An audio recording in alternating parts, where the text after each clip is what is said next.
Assalamualaikum warahmatullahi wabarakatuh. Perkenalkan, saya Salsabila Indra Rukiana Nisa dengan NIM 43020200086. Baik, dalam video kali ini saya akan menceritakan mengenai perubahan sosial yang terjadi di lingkungan sekitar, yang mana tugas video kali ini dibuat guna untuk memenuhi tugas ujian akhir semester mata kuliah Teori Perubahan Sosial yang diampu oleh beliau Ibu Lisa Ardaniati, SPSIMA. Sebelumnya, apa sih perubahan sosial itu dan bagaimana perubahan yang dapat dirasakan mulai dari saya TK hingga dewasa saat ini? Langsung saja, arti dari perubahan sosial adalah suatu bentuk perubahan yang niscaya akan selalu dialami oleh semua manusia dalam kehidupannya. Nah, perubahan ini juga merupakan suatu proses yang sifatnya alami dan juga pasti. Nah, dalam penerapannya, perubahan sosial yang terjadi dari mulai saya TK sampai sekarang sangatlah beragam. Misalnya, mulai dari perubahan yang terjadi di lingkungan sekitar dan perubahan yang terjadi dalam diri saya sendiri. Nah, contoh dari perubahan yang saya rasakan dari masa TK hingga saat dewasa, misalnya yang dulunya masih anak-anak, kini telah mengalami perubahan menjadi dewasa.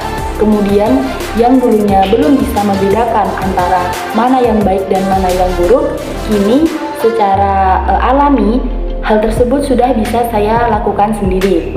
Nah, kategori perubahan yang terjadi di sini termasuk ke dalam kategori perubahan sosiohistoris.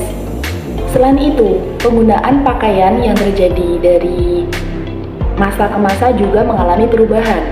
Pakaian yang saya kenakan pada zaman masih TK yaitu berupa pakaian sederhana yang belum banyak modelnya dan mungkin masih terbilang kuno jika dibandingkan dengan pakaian-pakaian yang ada pada zaman ini, yang mana seiring berjalannya waktu hal ini berubah sedikit demi sedikit.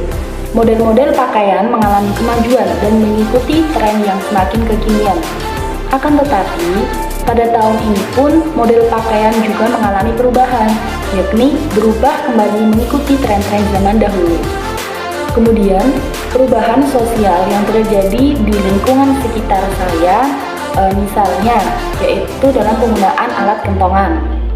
Alat kentongan dulunya digunakan sebagai komunikasi antara warga apabila ada kejadian yang mendesak, seperti kebakaran, kemalingan, dan lain sebagainya.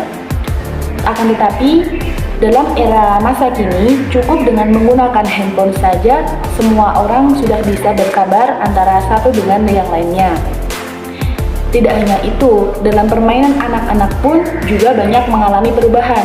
Contohnya, dahulu anak-anak di desa banyak melakukan permainan, yang mana dalam permainan tersebut melibatkan banyak orang, 2 orang atau lebih.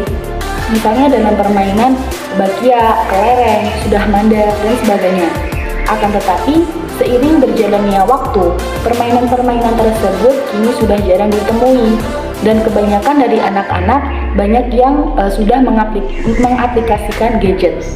Penggunaan gadget sendiri tidak banyak melibatkan banyak orang, sehingga rasa sosialisme dalam diri anak kini sangatlah kurang.